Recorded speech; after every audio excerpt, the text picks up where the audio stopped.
Welcome everyone to episode 172 of Just Joshing. I am your host, Joshua Pantellaresco. I write stuff and podcasts do, and this is part 2 of Sweet and Sultry Summer Reading Festival.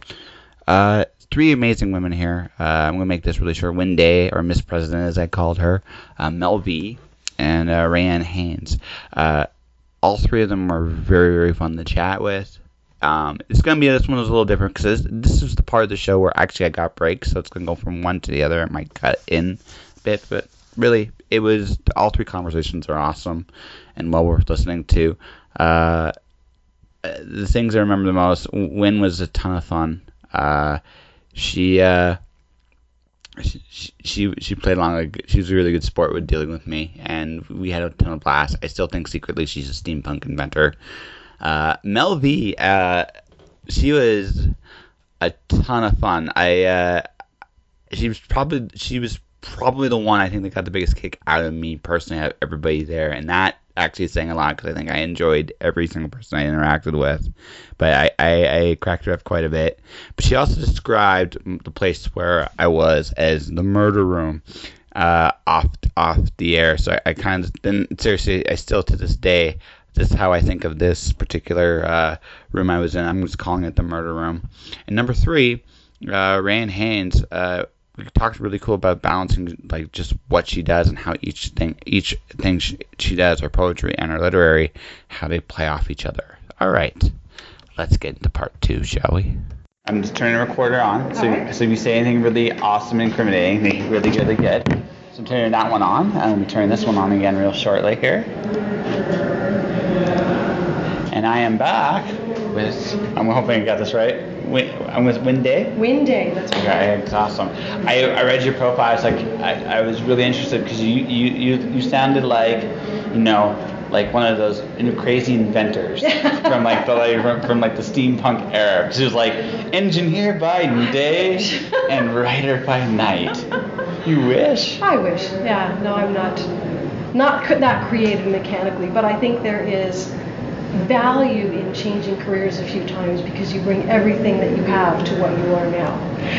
I agree with that. I've hit that point with my day job where I need to change, and I already know I need to change. Mm-hmm. What's left for me to do is I'm using benefits for dental stuff. Yeah. You're like, I get that. But once that's done, I really I have no reason to stay, and I'm getting too old to work for people. You dig that too. Yeah. I've been an entrepreneur since 1992. So I get that. You make a lousy employee when you get to that point in your head. Yeah, well, no, it's funny. I'm a good employee, but I'm a bad team player. So whatever it happens with me. Well, yeah. You see, first off, there is no I in team, but there certainly is me. Right? I get that. But yes, there's the one, and two. It comes down to the fact that for me, I recognize the fact that I need to grow as a person.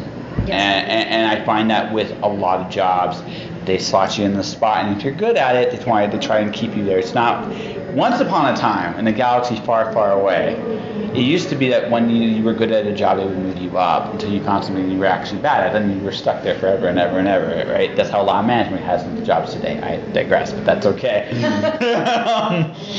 But that's what tends to happen. Now they don't do that. It's like, oh, you're good at this. We don't want to train somebody else, so we'll keep you there. So what ends up happening is you're like, well, at some point you got to choose to leave. Yeah, you do. It comes down to doing what's right for you. Yeah. When I left engineering, I went into technical writing for a while and then into web development. So there was kind of a logical progression there, but but it tends to be that way. I find like the things it's really weird. The things I did when I was a kid, I'm still doing now as an adult, right? In terms of That's why writing. Yeah, exactly. Right. It's just like everything I'm doing now around that is just like they're subsets of skills I've already accrued. Mm-hmm. Right, and now I'm accruing those to get more substance. Yeah. So I'm going to be a very smart Swiss Army knife by the time I'm done. Yeah, well, I had a friend who used to sign your email, life 1 pays for life 2. Where sometimes you need that day job to be able to support what you want to do on the side. Absolutely, and I have a day job a day, and I'm a secret agent man at night. Exactly. That's right. soon trying to take over the world. But now you know which side of the game I'm playing on. You are currently the president. I'm going to make sure I am. I am the president of CARWA, and CARWA is the Calgary Association of the Romance Writers of America. So we are a chapter of a large international organization. So I should call you Ms. President? No, because my term's almost up. I've enjoyed my time on the board, but it's time to hand it off. There's a little enthusiasm when you say that. You get, I won't say burnt out, I'm not there yet, but there comes a time when it's time for new blood, someone else can take over for a while. Yeah, and you're going to go back to like that steampunk engine you've always wanted? To be a member, being president does sometimes interfere with the writing, because I also have a business that has to pay for all this stuff, so that has to take a certain amount of my time. The rest goes into CARWA, but it's either my writing or the board. Well, my writing or the board. I'm ready to go back to my own writing full time. You're like I love you guys, but not that much. Right, exactly. That's right. I'll still do your website, but I don't want to run the board meetings anymore. You're like, thank you. That's right. Exactly. Yeah. So how have you enjoyed this event so far? It's been great. It was wonderful for MJ to arrange it for us. I mean, as a romance writer, as a romance reader, I think it's a very undervalued genre. I do. You know what? So I've been doing this podcast now for about 3 years. I've interviewed the odd romance writer here and there, but I'm not going to say disrespected it, but I'm going to say more along the lines of I didn't delve deep because it's not my wheelhouse. Right. It's just not my wheelhouse. Exactly. Right. One of the things I've been really impressed with, and I'm going to be gushing about Miss MJ for a little bit because she's fabulous. No, she's a fantastic writer. Like I don't think she realizes how good she actually is. Right. I'm not a romance guy. I want to read one of her books only because, frankly, I get a real sense with her that she's going to be great. Right. And for me, that's what a lot of romance is finding those writers who have a voice that I really enjoy. And I would read if they wrote cereal boxes. Mm-hmm. I don't care what you write, I want to read what you write. And she's one of them. Yeah, absolutely. Yeah, so we got to talk about you at some point here. About what I write? About what you write. I have 2 books out. They're both contemporary romances. And the first one I published it's beach fair. It is light and fluffy. It's a quick read. And it was an awful lot of fun to write. Sometimes they are. Those things are the most fun to write because you don't. It's not that you're not thinking. It's just you're having fun. It absolutely was fun. Yeah. It absolutely was. Yeah. And the second one is a little longer. It's a little deeper, and it took more out of me to write it. So I kind of had to recover from the writing process of that as well. But I was just talking to a gal in there who said she feels she doesn't have time in her life to write, and I said, well, I finished the first draft of my first published novel a week after my 60th birthday. It is never too late to start. Oh, no. Actually, that's not just writing, that's anything in life. Yeah, that's right. Look. Maybe if you're 60, that Olympic dream might be a little difficult, but you know what? It doesn't really matter. Like, you have one life to live. There was a point in my life once where I was going through a really, really, really hard time, and I found myself at that point, like, it's a weird temptation in life of life or death, and I was just thinking of all the things I haven't done yet that I wanted to do, and I still have that zest, and I mean, even with what I'm doing now, as much as I love it, I'm looking forward to the other things I really, really want to do, and I think as long as I have that, I'm going to want to be alive and doing the things that really, really matter to me.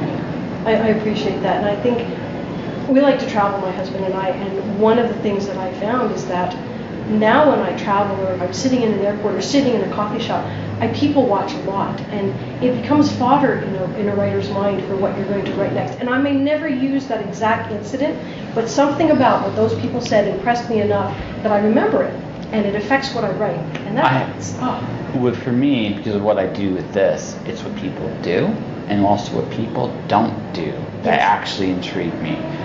What people do, I really admire, because I know how hard. I've said this. I said this to Danielle. I've said this to a few other people. I know how hard it is to do something that really matters. Mm-hmm. That's hard. That's actually really, really, really, really hard. But I also see people that don't do it, and I don't know how people can be that way. And then you like my response. I do. I mean, I'm not out to change the world with my books. I don't write. You don't need to. Exactly. But for me, romance is the literature of hope. Yeah. So if I can write a book that someone is having a really rough time in their life, and they read my book and they get to escape from it all, and they have a hope then that, well, maybe my life isn't real great right now, maybe I'm not in a good relationship, but by golly, I have something that I can reach for, something that I can look for. So that's why I do it. Well, I do it because I get to write it. I make a unicorn that farts rainbows talking wingdings. And it's funny, and it's good to have It is books. funny, but it's a way. It's a way for me to express that creativity. Absolutely. Being an engineer just didn't quite cut it, and I loved engineering. I really did, but it's boxes. You know, for me, I kind of equate this, and this might sound like if this is the wrong comparison, feel free to correct me. Baking and cooking. And the reason I say that is because baking is all about precision. Yes. Right. Yeah. It's all about precision. Whereas cooking, you can experiment a lot more. There's some things you have to still follow, but by and large, you can kind of just do whatever you want. Yeah, that's a very good analogy. Baking is all about the chemistry. You screw up the chemistry, and it's going out. Yeah. Yeah, you're right. It's a lot like that. It can be seen as the difference too between art and craft. And I would like to think that what I do is a little bit of both. But there's a lot of craft in that. I write a first draft and then I have to go back and I have to edit it and I have to fix it and I have to find the holes and I hire editors to help me do that kind of thing. That's the craft part, but the art is taking that first concept and making it a full story. Absolutely. And that's fun. Yeah. So I'm going to ask you a deep question to wrap this up. It's really deep. So it's romance, and I think maybe because of it. What are you trying to say at this point in your work? It's deep. I told you it was going to hit you. It was going to be a deepish one. It's that hope, and that things can turn better. The women that I write tend to be square pegs and round holes. So for them, it's all about finding their place. There is a place for everyone in this world. Absolutely. And that's what I enjoy. And that's actually a really good thing. You'll have a place where you belong. Yeah. Somewhere over the rainbow. Anyway, up high. But that's okay. On that note, what's your most recent book, and how can people find you? You can find me online at my own website, which is windaywrites.com. My most recent book is called Treasure in the Library, and it's on Amazon and all the booksellers. It's in print as well, ebook and print. All right. So, this was a short version. At some point, I'd love to have you come back for a longer version. Sounds good. Thanks a lot. I appreciate that. Yeah. I hope this wasn't too painful for you. There. It would just be gone. I know. I have one of my colleagues. She just loves this color, and it's a very dark, like it's a blood orange, and so it looks red, and that's why I like it. But it's like just that little bit off of red, So No. that's my color thing for the day. That's your color thing for the day. Okay. Real quick before we officially begin, I have turned the recorder on, just letting you know. Okay. So if there's anything super incriminating, it will be on camera, okay? But not camera, sorry, audio. Audio. Yeah, but I was just. Incriminate yourself. Oh, I incriminate myself all the time. It's fantastic. Listen, if I can't have fun on my own podcast, right? Why do it at all? Right? That's it. But I'm ready. You're part of the slam poetry team. I'm just asking as a mutual friend. Do you know Miranda Crockstead? I do. I wouldn't say that we're. No. Okay, yeah. She's got that. She has a really bubbly personality and Yes. does her thing. I think she's supporting herself with poetry, which is amazing. Yes. Yeah, which is awesome. And you are a poet / writer / model. Yeah.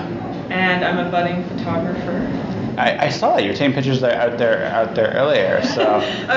I'm not the official one. I just wanted to get. It totally makes sense. So my sister is legitimately, I do believe this is a world-class level photographer if she chose to ever do that fully for us. Sure, yeah. So she takes a zillion pictures all the time, and there's nothing. It's just part of the thing because all art is the same in one particular thing. Mm-hmm. We all are trying to say something. Right? And photography is no different than writing in that regard. Mm-hmm. However, the thing is, the advantage of photography is you have a picture. So instead of saying 1,000 words, you have a picture. The thing is, though, right? So the best photos, you're usually like action, like some kind of like I won't say action, but movement, like something that there's happening. Yeah, exactly. And that's the challenge. That's why when you'll see a photographer go to like a wedding, you'll see 1,001 pictures being taken. Now those 1,001 pictures, maybe 50 of them are good. Exactly. It's staggering. I've had to improve my math skills to really dive into photography because you realize you can take so many pictures now. You only have so much time to edit and to make that manageable. Yeah. And also sometimes they're just not good. You'll take a lot of shitty photographs. I mean, that's the reality. No, it's like, this is amazing. And later on, I was drunk. I had to be drunk at this moment.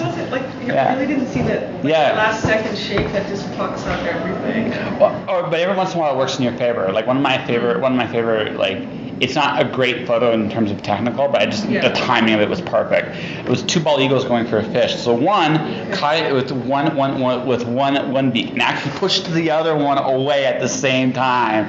That was amazing. Like just the timing was so perfect that you was just like, yeah, it's technically not a great shot. It's a good shot because that is a 1 in a million. Yeah, that particular moment is a 1 in a million. You don't get those very often, and those are what you go for. Yes, it's true. Yes. Let me. Now there's also vibration, so I'm gonna make sure the vibration is turned off too. So there we go. You want to focus like, oh yeah, like so. Is photography it's brand new to you? Like in terms of. 2 months of having this.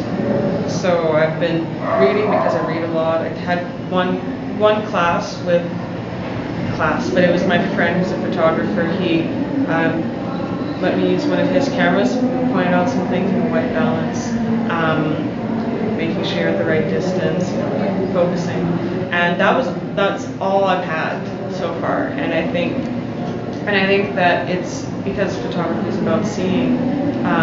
If you don't have something to say, I think it's a lot more difficult to learn that drive isn't there, that passion isn't there. To be good isn't there. Like I take really crappy photos on my Instagram all the time, like totally crappy, and I acknowledge this, but I'm trying to have fun, like right, and also I'm like I was terrible at photography. I'm actually the only one member of my family that is absolutely horrendous at it.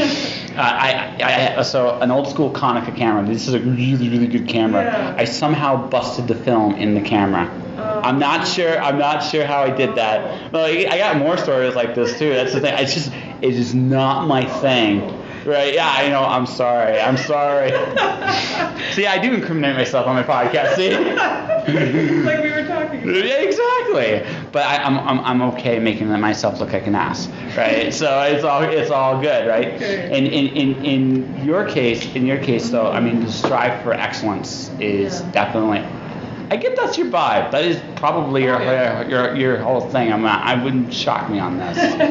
Every platform I get, I acknowledge because of who I am and my subject matter that I may never get invited to that space again. You know, once they hear me read something, they are like, "Who let this person in here?" And they never want me back. So, just for the record, what do you read, and what is your subject matter generally? My subject matter is typically race and talking about my experiences as a black woman and as a queer black woman and working class and all these different factors, and of course I acknowledge that I have privileges in other ways, right? I'm educated, I'm attractive, I'm able-bodied, all these different things that without it would make my life even more challenging, right? It's interesting because racism is a very understated thing in Canada. It's not.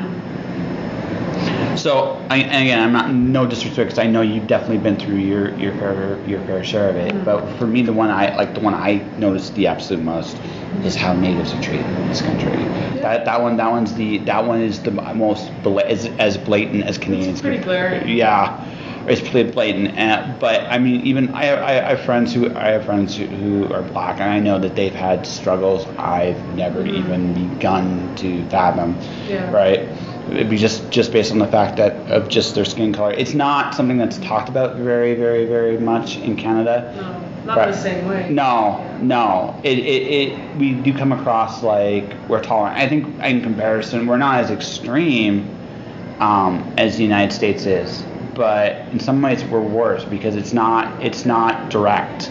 There is a certain honesty in being direct about stuff because you know where you stand. Now, grant you, it's hateful, it's hurtful, it's dumb, it's ignorant, and all that stuff. Yeah. But you know where you stand. When it's overt, when it's like it's polite, it's in some ways it's worse, I would imagine, because now it's like Get Out. That's how I describe the Calgary experience in particular. It's people don't. It just seems like a conspiracy. It seems so out there what you're talking about because there's an inability to look at ourselves and our histories, right? So that's how I would describe kind of the Black Albertan experience. It's like being in the sunken place. Like if nobody's seen that movie, I will. I'm not cool enough to see that movie. So. Basically, it's that internalized racism. That's something that's really prevalent too. So I think sometimes, racialized people really downplay the severity sometimes. So I think it seems less severe, but sometimes we're encouraged to kind of look at it in a way that is not as threatening. Right? Yeah. That's kind of how I see it. Well, it's like I said, it's there. It's something I'm very conscious of. Like I said, just based on the fact I've moved around a lot, like all throughout Canada. I'm from Ontario originally, and like I said, I find, like, generally speaking with that kind of stuff, Canadians are more overt, and that's what I've noticed now, and and definitely in my younger days before I went through some things myself, I was as guilty of that as some other people. I had to learn and grow up, and I took that. Yeah. That's a process too. So Yeah, exactly. yeah. So in your case, is it getting easier? I'm asking that just because I don't know. So What's getting easier? I'm in an interesting spot because I get to I interview a lot of different people. So I try to treat everybody the same. So for me, it's really hard to see certain things. I certainly don't do it. But I also know this too, like the events like this where we're at right now, Sweden Sultry Summer, and there is a lot of attempts at inclusion. I'm not saying it's like the battle is won or anything like that, but has it gotten easier in some ways, or is it still? I think it's still repressed, and I think it's something that's unsettling because it's not the same as someone burning a cross on your lawn. Yeah. Right, but when it's of the subtle variety, it's difficult to prove, right? Like people want to have proof or something tangible. Sometimes it's difficult, and if the person doesn't see what they're doing as harmful, that adds another layer. Yeah. Right, and so I think it's the and also we do a great job in so many ways, and I think when you do a great job in so many ways, it can feel like you're immune to criticism, when really, even if you're doing a really great job at a lot of things, there's still things that you're going to struggle with, and that needs to be acknowledged. I think that's what makes that's what excellence is, right? Is you keep striving because you may be doing it amazing, but there's still a gap. You never, right? okay, I'm going to go to a personal level here. Mm-hmm. There are definitely things I can still work on. And I know that this is not going to be a today, tomorrow. It's going to be the rest of my life. Yeah. Now, I will only go so far. And that's everybody. Everybody has their own biases, flaws, right? There's, on a personal level, like that struggle for excellence or greatness or tolerance or equality, acceptance.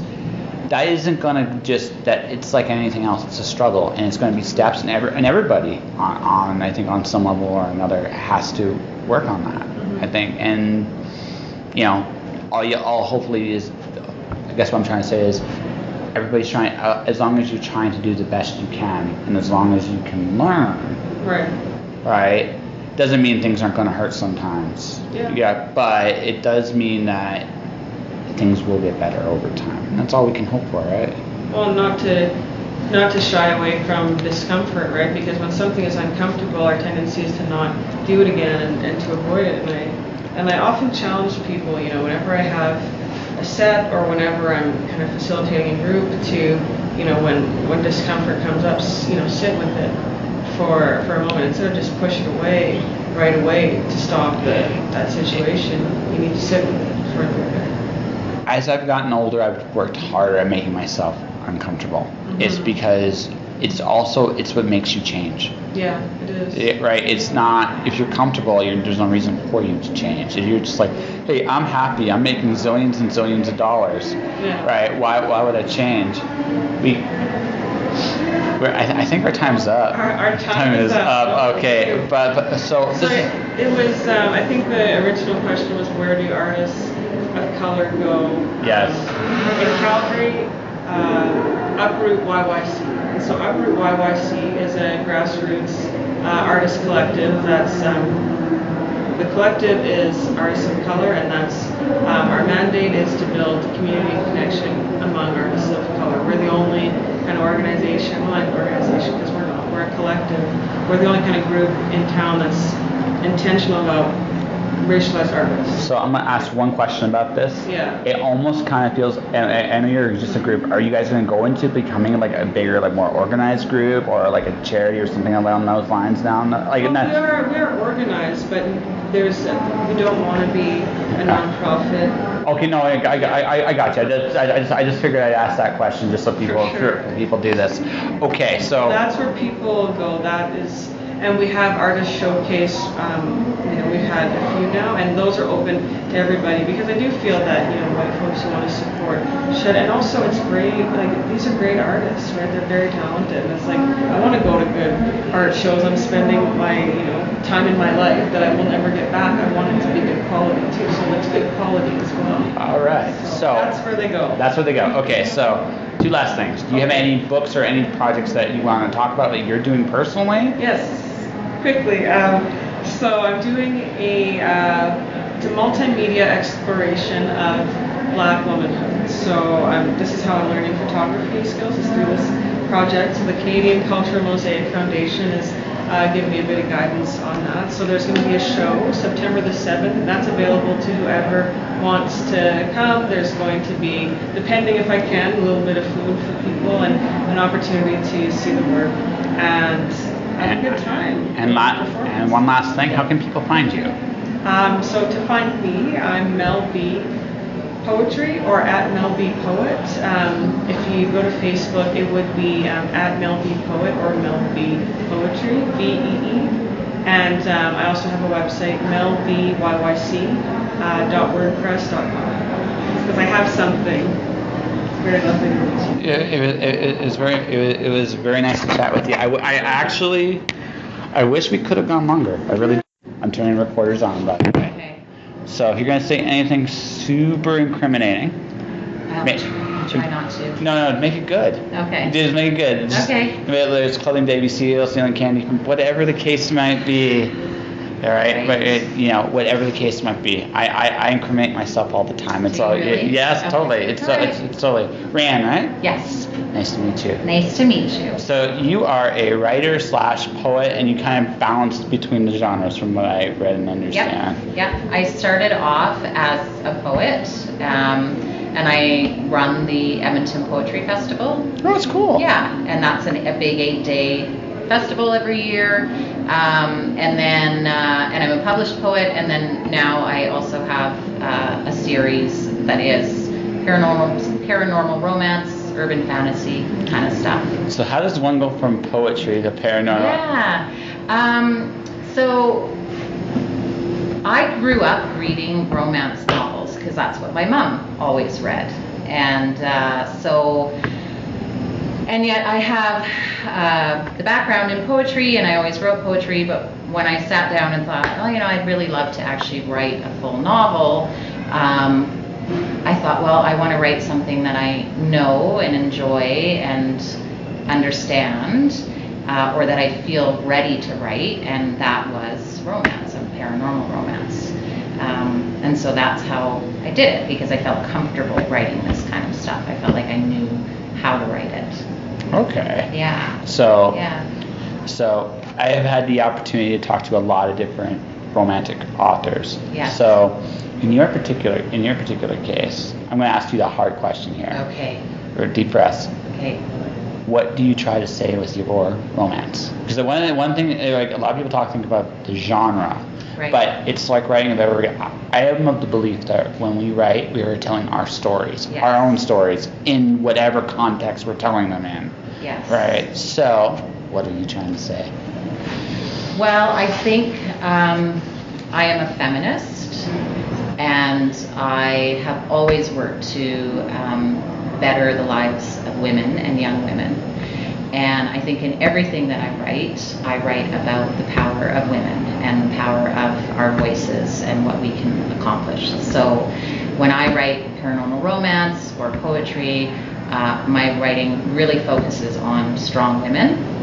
And I also believe that I write about human nature. So even though I'm writing with mythical creatures, it really comes down to human nature. What do we do? How do we evolve? How do we relate our relationships form and shape? So whether it's a dragon that's having that kind of moral dilemma, or whether it's a person or a woman, Yeah. I think we all are faced with those kind of life decisions. Oh, absolutely. What we do and what we don't do define who we are. Yeah. Absolutely. So, okay. So, do you still do poetry at this point, or is Absolutely. it? Yeah. So. Yeah.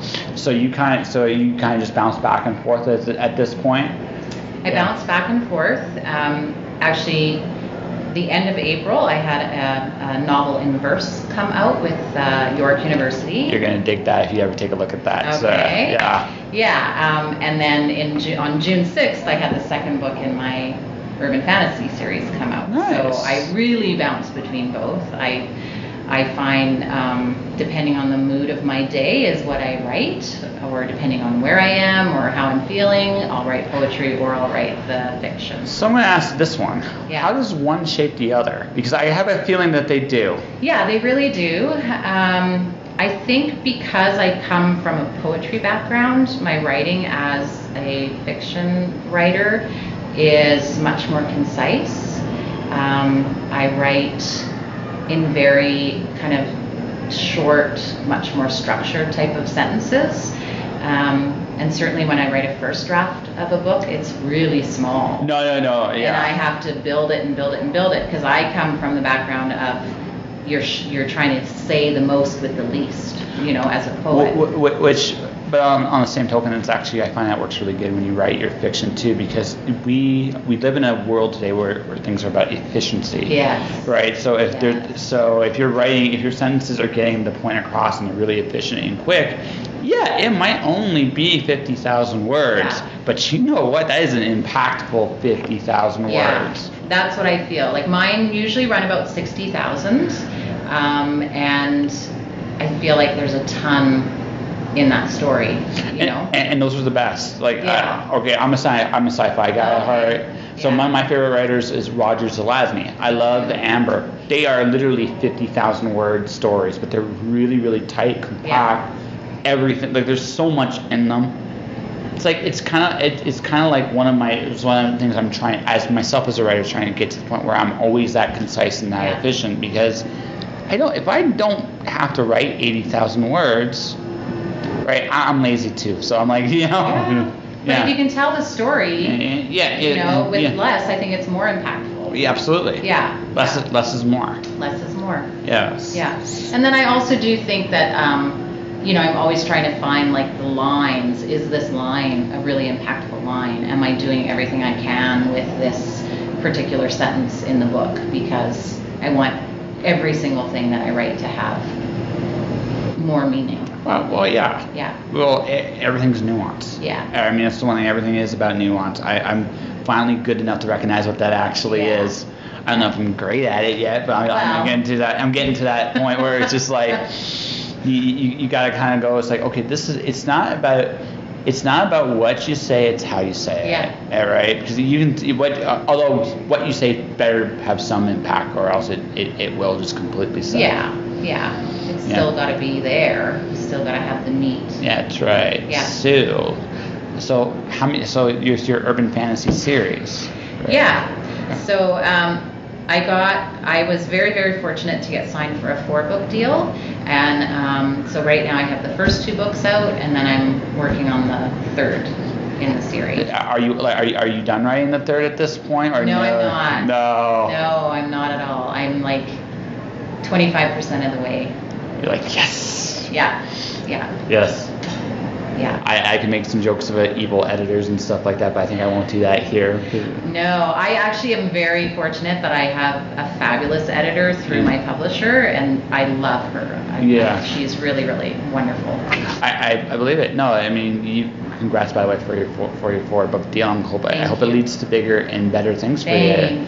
So, what's your book? Okay, so what is this one in particular about? Magic Born? Is that your recent one? Magic Born is book 2, so that's my most recent one that just came out in June.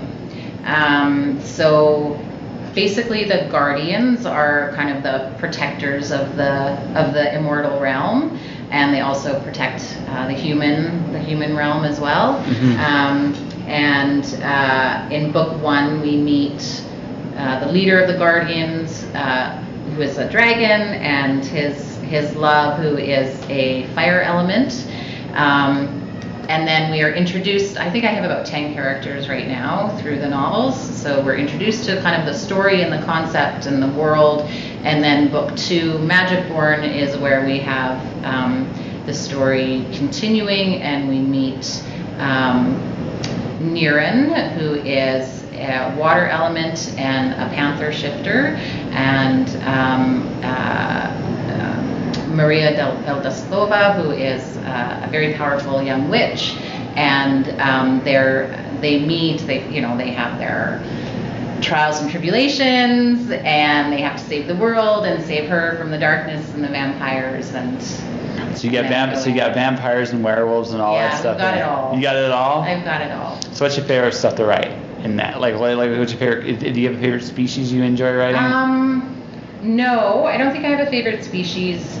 I really like writing about the elements and how they're controlled by the people that own them. So all of the elements play a really big role in my books. Like the fire element was in book 1, the water element is in book 2, the air element is in book 3. So each book also has another element. So I really like writing about those elements, and then I also fall in love with different characters in every book, and so I think that's a natural thing with every author. You fall in love with different stuff, and you're like, no. So, you seem like you're really big into the nature side of things. Am I right on that? I think so. I think I'm very inspired by nature and the natural world, and but I'm also really inspired by what we can't see. And so for me, that's a part of nature, kind of that mythical part of nature, what we can't see, Well, yeah, because even in real life, there's a lot of actions in nature that go on we simply cannot see in any way, but they're there nonetheless. Yeah, they're there. The trees speaking to one another, the water moving and providing life, and So I'm definitely inspired by all of that. Yeah, I kind of get that feeling. I got that feeling from you actually about halfway there. It's like, okay. So in a perfect world, you live in the forest? In a perfect world, I would live next to a lake in the mountains, in the middle of the mountains. I'm really... I have a very similar sentiment myself. Yeah. Yes. I find the mountains very protective, and but I also need to be by a body of water. For me, when I first saw the mountains out here, I was humbled because I'm from Ontario, right? So like we have hills, but not like this. And you go out, you look up there, it's like, wow, there really is a God, and I am a very tiny piece of this world. Very small speck. Yeah, very. No, it's amazing when you look at it from that point of view. It humbles you, but also there's just a certain peace that just the fact that they're. For me, mountains just are about they will be there long after I'm gone. So I mean they are. There is a spiritualness to them, to being within them, and they are very godlike these mountains that there was actually in Waterton. There's one cliff by Waterton. I actually have a photo of where it looks like a god came and just kind of ripped his claws across the side of it, and it was this really clear visual to me that was like, yeah, there's something so much bigger than we are. And there is always more. There is Yeah. absolutely always more, and that's Yeah. kind of the way it is. So, Yeah. is it too soon to ask when book 3 is going to come out? Okay, my intention is to have book 3 to my editor and publisher the last day of August or the first day of September, and then my hope is to have it out in like December, for Christmas, but I don't think it would be any earlier than that. No, it's all good. Yeah. So I'm going to go back to your poetry as a flip side. So I get, okay, so you've always had this big imagination kind of stuff. I can see that there. Mm-hmm. So did the novels make that easier to explore? I'm going to go to novels first. I'm going to go back to the poetry in a second with this. But would the novels make that easier to explore than the poetry? Yes, absolutely, to some extent. Yeah. I think the mythical aspect of it is much easier to explore in my novels. The kind of power of the feminine power and motherhood and the symbolism of motherhood, I think I explore more of that in my poetry. My question is going to be Yes. this. So does your imagination kind of stuff from your books, have you seen that color more in your poetry as a result? Because now you're playing in that world a lot more now. Right. I don't know if it is, because I think that I also use different parts of my brain and different parts of who I am as a creative when I'm writing in the different genres. And so I think my poetry is much more rooted in realism than That's the cool. other. That's really cool. Yeah. So, all right, I think they're gonna do this out of here really shortly here. So we're gonna do it this way. Yeah, we have about a minute. So here's what we're gonna do. You're gonna tell people about your current book again. Okay. All right, or your current latest poetry product, whatever event you want to bring about, and how people can find you. Okay. So I will let everybody know about my series, the Guardian series, which is a 4-book series. And you can find out more about me and about that book at RayanneHaines.com, my website. I'm on Twitter at InkRayanne. I'm on Instagram as Rayanne Haines. And my books are available on Amazon and Kindle and Kobo and Barnes and Nobles, not Kobo. But yeah, I mean, it's urban fantasy, adult urban fantasy, paranormal romance. We talk about the elements and the guardians and the worlds within worlds. Awesome. So before you go, Yes. you might want to take a look. This is mine. This is mine. And the reason why you'll see very quickly why. Yeah. So I accidentally wrote it and accidentally got published. Really? Yeah. Lawrence Chan. Well, Something tells me you dig that. I would, yeah. I mean, I'm a poet and I run a poetry festival. So Yeah. I would be. Yeah. Something tells me in particular you dig that. So Really? yeah. So would you like one? It's Yeah. entirely up to you. Yeah. I don't have anything to deface it with at this moment, but maybe when after I'm done this. Sure. Sure. I would love one. Thank you. Nice to meet you. Very nice to meet you. And stay out of trouble or don't get caught. Okay. Yes. I will. Okay. Yes. Thank you very much. No worries. Okay. And Marcelo will send links to all of this for us. Well, no, I absolutely. Actually, I'll make this real quick here. I'll give you one more thing. I brought somewhere. I brought this. I did come prepared. I swear. Okay.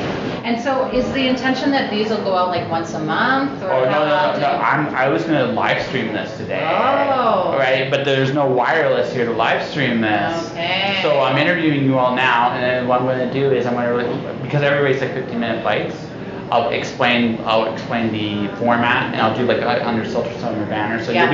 you'll be part 2, like Okay. part 3. I don't know how much it's going to be yet, but yeah, 2 or 3. Because Okay. you're the last hour. So. Okay. Thank you very much. No worries. And I will Yes. look at that. No worries. Okay. See you. See ya.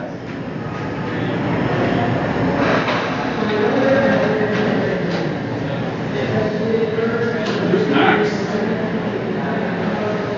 Are you my next guest? No, I'm performing. Oh. Yeah, so I'm getting changed back there. No worries. Yeah. No, it sounds good.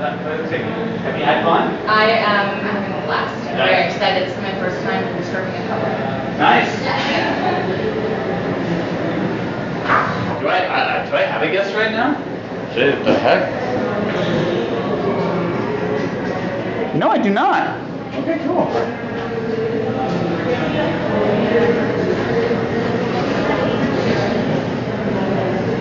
Primal nature.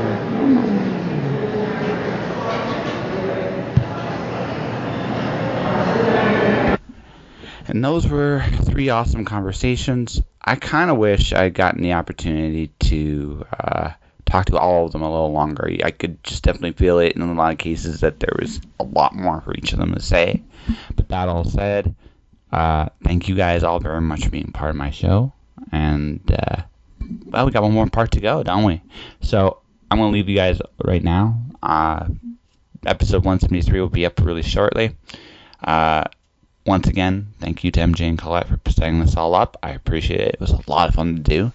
And, yeah, that will do it for this episode of Just Joshing. Stay inspired out there. Stay out of trouble or don't get caught, whatever you subscribe to. And beyond all that, I'll see you all next time. Josh.